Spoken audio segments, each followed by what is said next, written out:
Estamos en vivo, 4 de la tarde, 51 minutos. Juan, ¿cómo estás? Ahí. Estamos acá con Juan Gravel. La estamos pasando bien relativamente. Estábamos hablando un poquito de tu vocación, del país, de la actualidad y demás. ¿Qué cosas ves de la Argentina que te gustan y qué otras no te gustaría ver? La Argentina es el mejor país del mundo. Eso a mí no me cabe la menor duda. Mirá. ¿Y has viajado? Viajé mucho. Sí, tuve la posibilidad de viajar mucho. De chico y después por mi trabajo con el Papa Francisco Ajá. me tocó viajar mucho y también por mi militancia. Nosotros, los de la generación del 2001, ¿viste? Los que empezamos a militar con la crisis, Sí.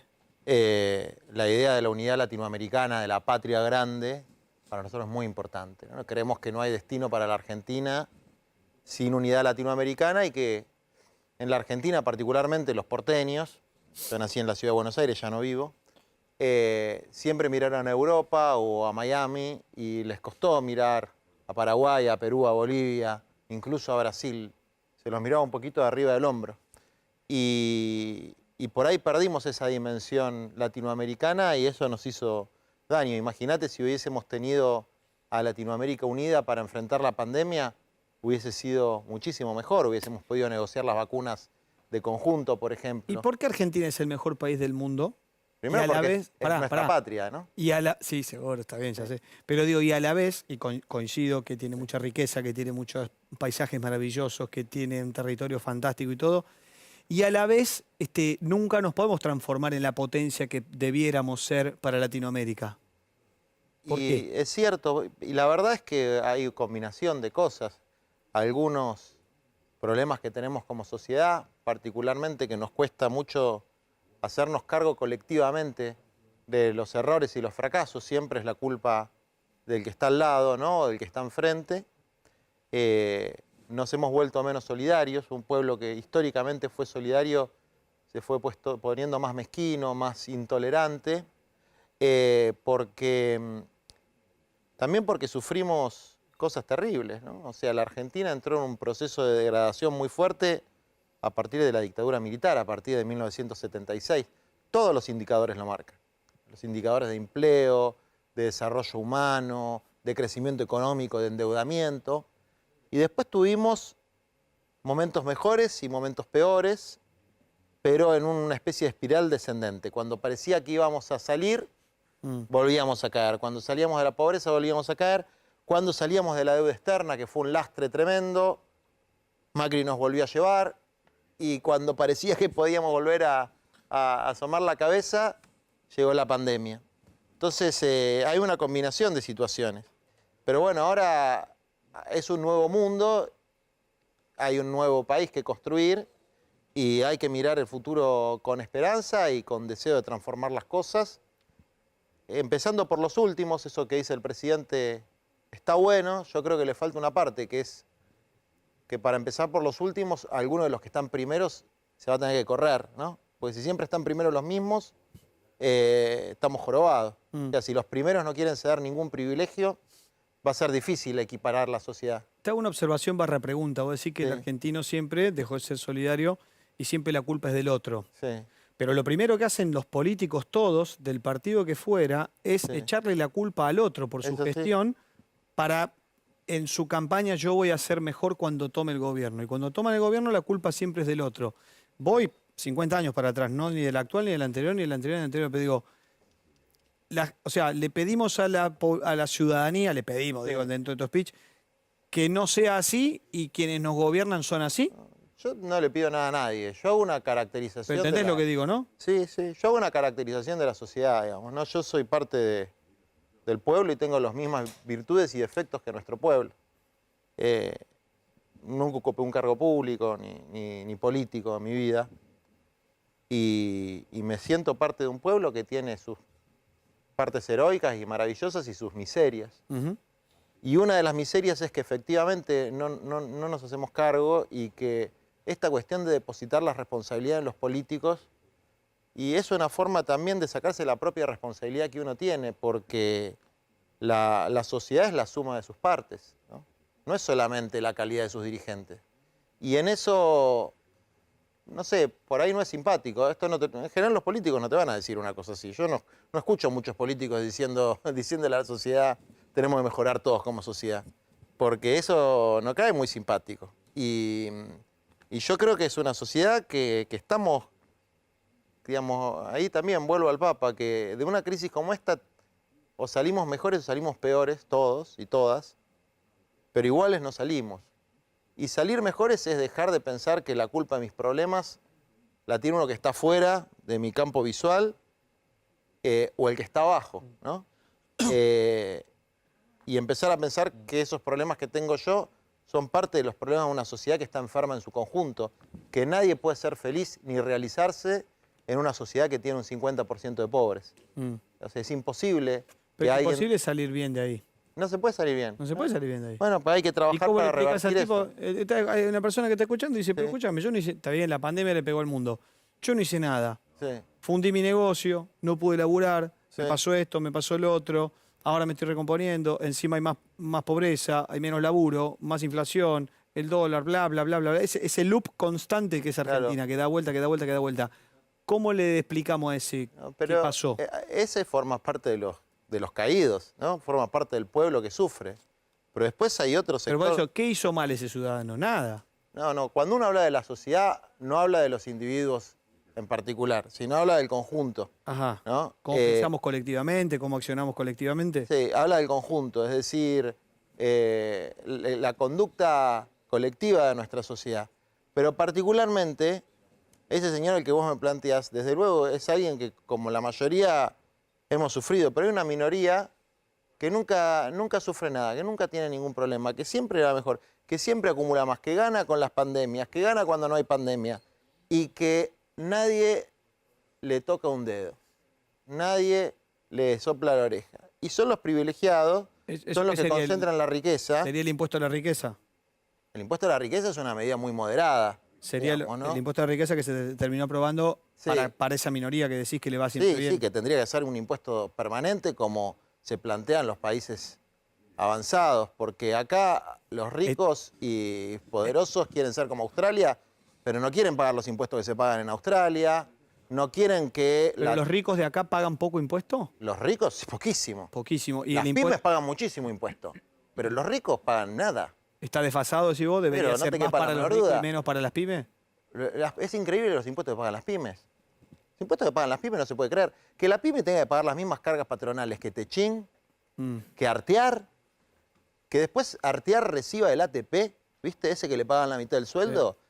Cararrotas, que después se quejan de los subsidios que cobran los pobres y reciben subsidios y tienen sus oficinas en lugares públicos, usurpan tierras públicas y cuando una pobre familia cagada de hambre duerme en una plaza, los estigmatizan y los maltratan. Bueno, ahí está, y los grandes laboratorios que lucran con la miseria, y estos señores Galperin que dicen que son emprendedores, pero viven de la especulación financiera y cobrarle comisiones carísimas a los comerciantes. Ahí, en ese núcleo, que ni siquiera llega al 1%, es el 0.1%, eso siempre se la llevan de arriba. Es decir, cuando se habla de que hay que aliviar la carga tributaria, está muy bien, pero para las pymes, para la clase media, no para esos que tienen la mitad en negro y en cuentas offshore, porque la siguen teniendo en cuentas offshore, y la mitad que quieren la que tienen acá, lloriquean cada vez que tienen que pagar algún impuestito, digamos, ¿no? Entonces, y encima ponen ejemplos de otros países donde nos matan con los impuestos. Es mentira que les va mejor con los impuestos. Lo que pasa es que tienen la mentalidad que tiene el rico del país bananero, del tercer mundo, del subdesarrollo, es querer vivir como un inglés, pero actuar como un sudaca, ¿no? Entonces desprecian a su pueblo, desprecian a los latinoamericanos, pero tienen una mentalidad que no permite el desarrollo de su propio país. ¿Cómo ves en términos de dinero la corrupción política de la Argentina histórica? La corrupción política tiene algo más grave que el dinero. Viste que de un lado, del otro, acusaciones, procesados, gente que estuvo presa, ahora las causas a Macri, las anteriores a Cristina, las debido, no sé, ayúdame, Vudú, Jaime, no sé, todo lo que hemos visto. Cuando ves eso hablando de dinero, digo, se me ocurre hablando de hablando de los empresarios ricos que pagan poco y hablando de quién tiene que manejar los dineros de la gente, pero que son cuestionados o juzgados por la justicia por algunas... Bueno, algunos también son empresarios. O sea, cuando Sí. me refiero a empresario no me refiero a un hombre que Cristóbal emprende López, y por que ejemplo, genera trabajo. lo de los casinos, Cristóbal Claro, López que es dueño de medio de comunicación también. Sí, claro. Es decir, Pero cuando pasa todo eso, ¿qué reflexión te merece? y creo que ese no es político, particularmente. Nunca lo vi de candidato a nada. Creo que no, es verdad. La reflexión que merece es la siguiente. Primero, una cosa vinculada a la justicia. El Martín Fierro dice que la justicia es como la faca, ¿eh? Nunca lastima al que la lleva al mango. Entonces, ¿viste cómo es? Cuando gobierna uno, los corruptos son unos. Cuando gobierna otro, los corruptos son otros. Sí. Y los jueces son siempre los mismos. ¿Viste? Entonces, ¿cómo es la cuestión? Los tipos utilizan el poder que tienen Es que los para jueces acomodarse con el poder de turno. Claro, los jueces no dependen de ningún partido político. Se supone que no. Entiendo que no. No, pero la verdad que sí. Es decir, parece que los jueces nacen de un repollo. Y no nacen de un repollo, de algún lado salieron de algo llamado Consejo de la Magistratura, que está dominado por la política.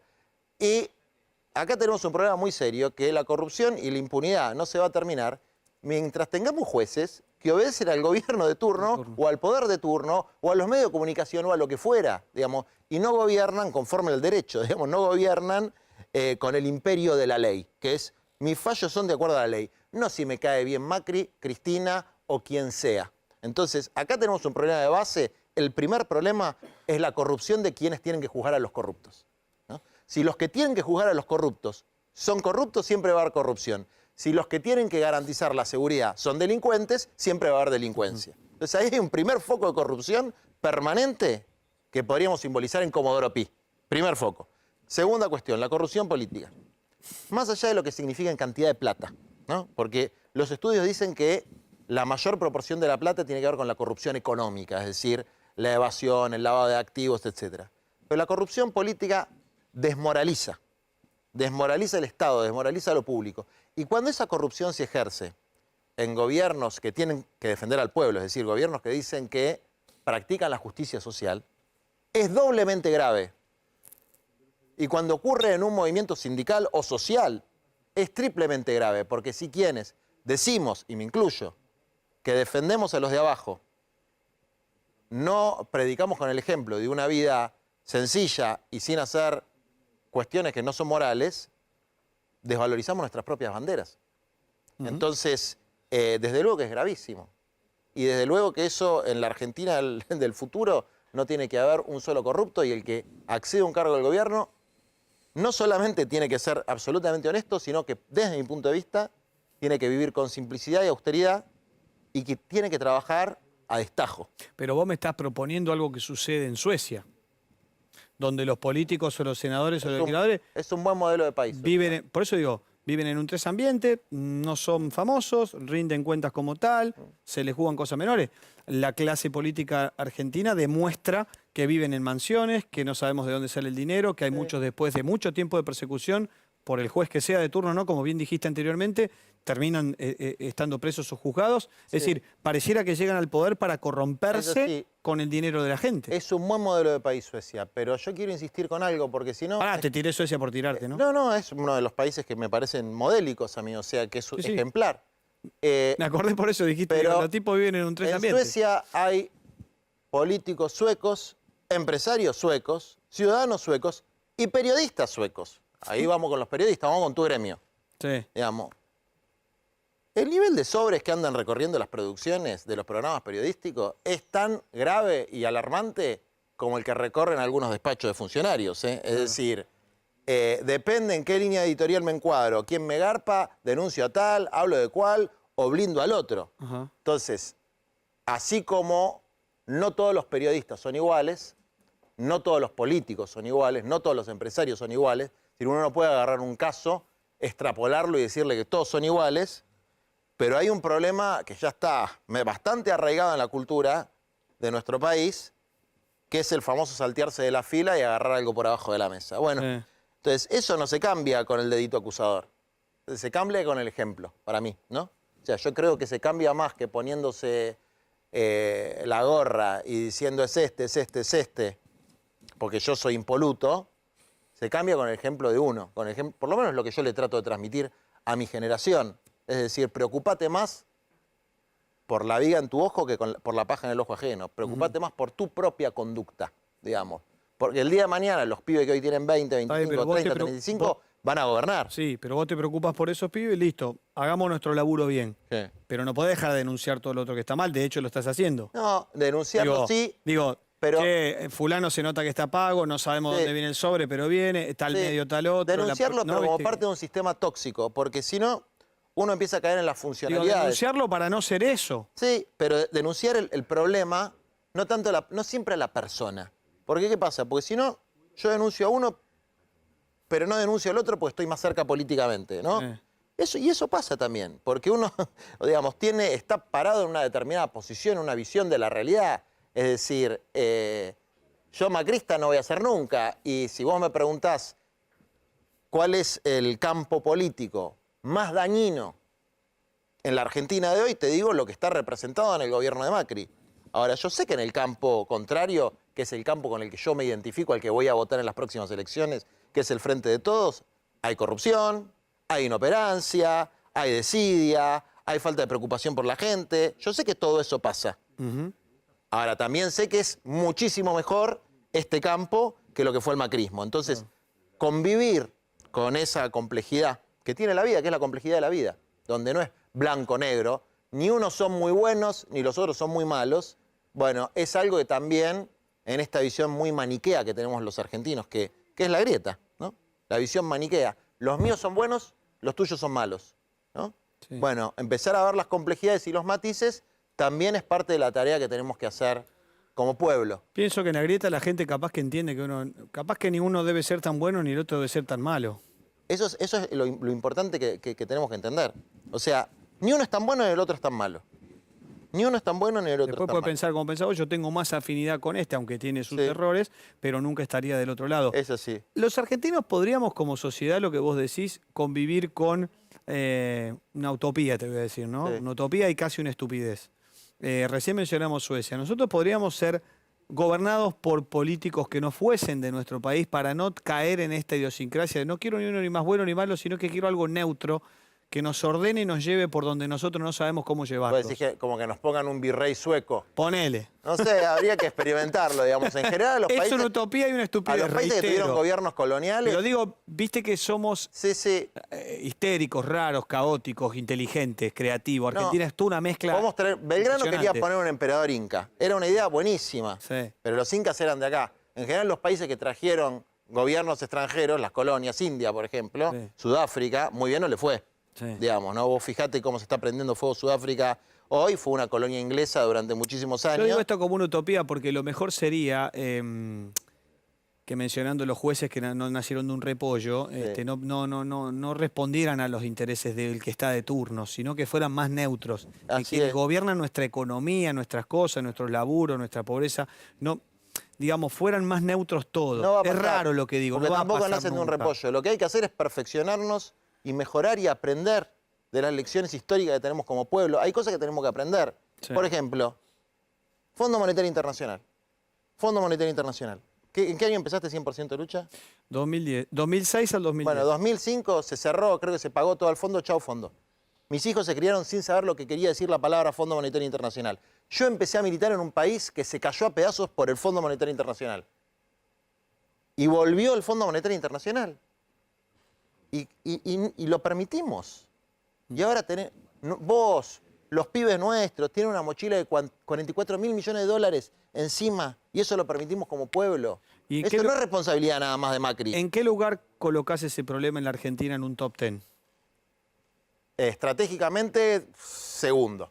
En términos de hoy, de la coyuntura de hoy, octavo, digamos, ¿no? Hoy, el problema de la coyuntura de hoy, ni siquiera es la pobreza, es el precio de los alimentos.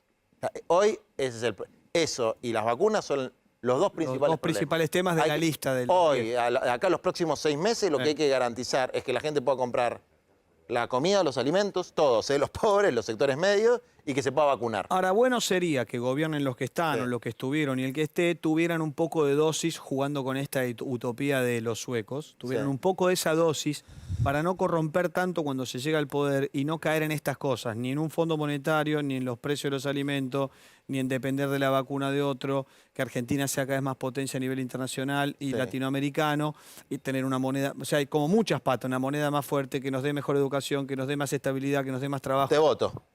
Votame.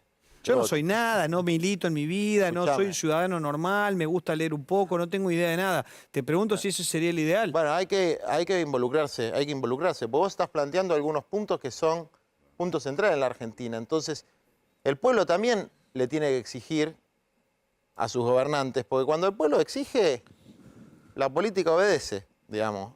Esté en uno o esté en otro, ¿no? Este tipo de cosas. Tiene que haber algunos puntos que tienen que ser políticas de Estado, con los que no se jode. Todo el mundo tiene que tener la posibilidad de tener una casa, no que el Estado le regale una casa. Refería un poco a eso, a la neutralidad, ¿viste? El juego de la neutralidad. Es decir, ¿cómo puede ser que siempre estemos hablando de lo mismo? Sí. Del dólar, de la inflación, del 50% que va en el año, que se va a ir a 200 el dólar, que el blue tal cosa, que la pobreza, el porcentaje. ¿Viste? Es que es como una rueda permanente. Mirá, te voy a decir otra cosa. Vos hablaste del physique du rôle. Sí. Del colectivero. Ya, bueno, por ahí tenía que ser bueno, pero no le daba para ser bueno porque tenía una cara de hijo de su madre, tenía que ser malo. Él era maldito. Vos sabés que un político muy importante, no voy a decir el nombre, pero muy top. Sí. Yo promovía a una mujer muy buena, una profesora de catequesis, honesta, inteligente, pero que era morochita, vivía en la Villa La Cava de San Isidro, para un cargo. Porque sabía que lo iba a hacer bien, que tenía que ver con urbanizar los barrios. Y no me digas que ¿Sabes lo que fue me dijeron? prejuzgada por su apariencia. No, me dijeron, no puede ir en este cargo. Entonces, ¿por qué? Porque no tiene el physique du rôle. Yo no sabía la palabra en ese momento, después la estudié, que quería decir, así que por eso te agarré lo del colectivero. No tenía el físico para el rol, para el que no conoce la palabra physique du rôle. Digo, ¿por qué este tipo que es inteligente me dice esta pelotudez? ¿Y por qué? Porque lamentablemente, en las encuestas, en los focus group, un salame bien peinado, bien vestido, que mira la cámara ahí y te dice pobreza cero, en el tono que le enseñó el coach, garpa más que alguien que sabe. Lo votan más que alguien que sabe. Uno que se hace el buenito, que se hace el que tiene buenos modales y que no es capaz de defender absolutamente nada y que vende a su madre por un cargo, garpa más políticamente que alguien que tiene coraje y va al frente por sus ideas. Y eso tiene que ver con que somos un pueblo que se deja manipular a veces. Bueno, hay que romper con eso. La campaña, la venta, la imagen política, nosotros nos venden fácil. Pero nos la morfamos como giles. A ver, ganó las elecciones un tipo que decía alica, alicate. ¿Eso qué? ¿No tenemos responsabilidad como pueblo de eso? Alica, alicate era... No me acuerdo, ¿cuál era? Narváez. De Narváez. De Narváez, ya está. Imitación de Narváez de Peña. Correcto. Bueno, entonces, yo creo que en eso tenemos que mejorar como sociedad. Y como yo no soy... ¿Qué? En ese momento con Néstor Kirchner. Claro, pero entonces no me ganó harto con y el vos tu salame, digamos. No ganó por el alicalicate. Si no subestimás lo que es un triunfo... No estoy subestimando, estoy haciendo un análisis. Y claro, por eso, no voy a subestimar para que el que me está mirando no se enoje. Que se enoje el que me está mirando, si yo no quiero que me vote. Yo digo lo que pienso, y lo que pienso es, si votás alica, alicate, vas a recibir alica, alicate. Entonces, si exigís tierra, techo y trabajo, no dólares, no que, che, qué mal que le cobran impuestos a las grandes fortunas. O, uy, ojo que alguien está diciendo que por ahí hay que distribuir la tierra cuando, hermano, no tenés más tierra que la que tenés en tu maceta, como decía Jaureche, y te estás preocupando por la tierra de los grandes terratenientes, que son los que atrasan la Argentina, que son los que son capaces de desmontar en plena pandemia hectáreas y hectáreas de bosque nativo, que es el patrimonio de nuestros hijos, para plantar soja, y esos son los buenos de la película. Sí, y la gente que está laburando en la horticultura son los malos. Leo, en el campo Sí, no Mariano. existen terratenientes ya, y a mí me gustaría... ¿Querés que te diga los terratenientes que existen? No, pero ya que estás hablando de la tierra, a mí me gustaría... Pero vos dijiste que no existen terratenientes, es mentira. No existen No, terratenientes. Arauco Juan. es una empresa que tiene 1/3 de emisiones. Juan, No es un terrateniente. hablemos de la zona Benetton tiene núcleo 1 del millón de campo. hectáreas. Lewis tiene 500.000 hectáreas. Son los generadores de trabajo No son también, Juan. ¿Cuántos puestos de trabajo Juan, ¿quién va genera a generar Lewis? trabajo ¿Cuántos puestos de trabajo genera Lewis? En esa pobreza que hay, ¿quién va a generar trabajo? ¿El Estado? ¿Lewis genera trabajo? ¿El Estado va a generar trabajo o el Perdóname, empresario? ¿Lewis genera trabajo? Vos dijiste que genera trabajo. ¿Cuántos Bueno, puestos de trabajo genera? Pero ya que hablas de la tierra, me gustaría ¿Cuántos? No preguntarte podés lo siguiente. contestar, Pará, porque me no gustaría- sabés. A ver, me gustaría preguntarte Sí. lo siguiente, vos que hablas del marketing. Sí. A Juan Grabois, ¿por qué se lo relaciona con la toma de tierras? Esa es una pregunta. Y Sí. la otra, ¿qué le decimos a la persona que tiene un campo en la zona núcleo y ve en Grabois una amenaza de quedarse con su tierra? Señor de la zona núcleo, señora de la zona núcleo, nadie, ni Juan Grabois, ni nadie de su sector, tiene ninguna intención de quedarse con su tierra. Es más, queremos que le vaya bien y que le bajen los impuestos si tiene menos de 500 hectáreas. Si usted es un productor de menos de 500 hectáreas, no tiene que pagar ni las retenciones ni los impuestos que está pagando. Porque se tienen que segmentar en relación a lo que son los chacareros y lo que son los estancieros, lo que es la Federación Agraria y lo que es la sociedad rural. Por eso me junté con De Angeli el otro día, con quien no tengo absolutamente nada en común desde el punto de vista ideológico, que tuvo un rol muy triste para la Argentina en un momento, pero que es un hombre que representa bastante bien al chacarero medio de Entre Ríos, por ejemplo. Pues es representativo. Es un tipo que no terminó el secundario, ¿no? Es senador, no terminó el secundario, pero tiene calle.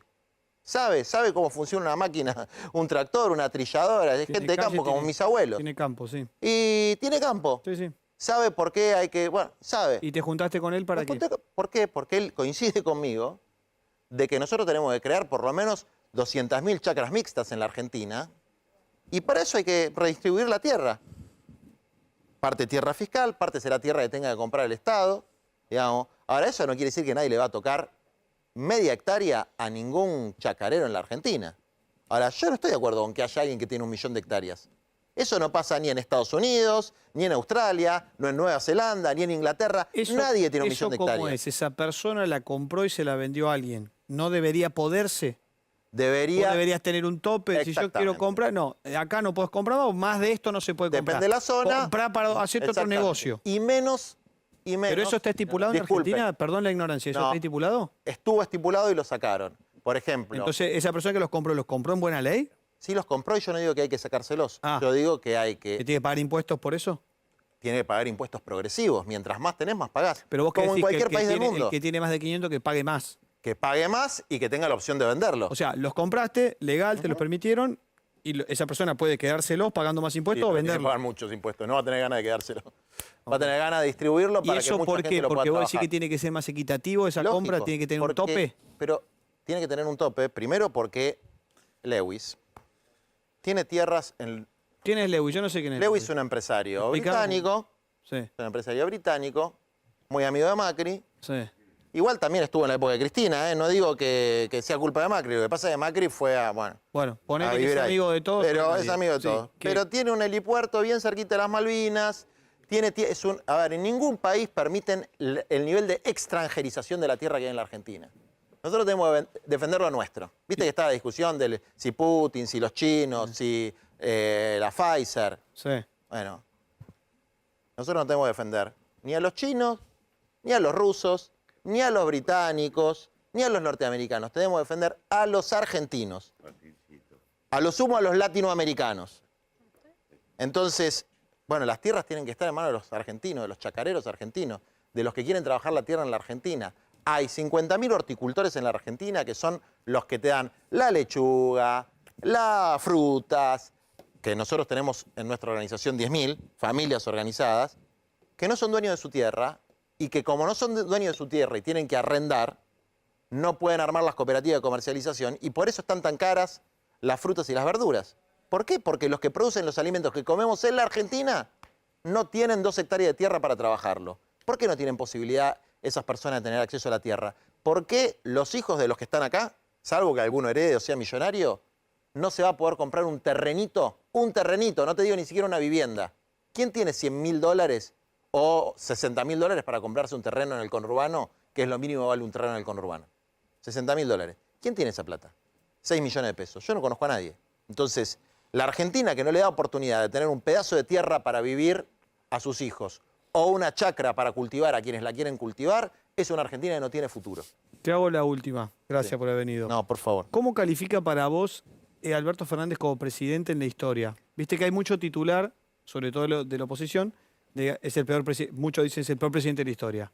Primero Primero, no hay que ser malos. No, por eso digo, es exagerado, es agresivo, en una visión lo más neutra posible de tu parte. ¿Cómo lo ubicás a Alberto, por lo menos en los últimos años de historia con otros presidentes? No hay que ser malos, primero, porque no terminó, Seguro.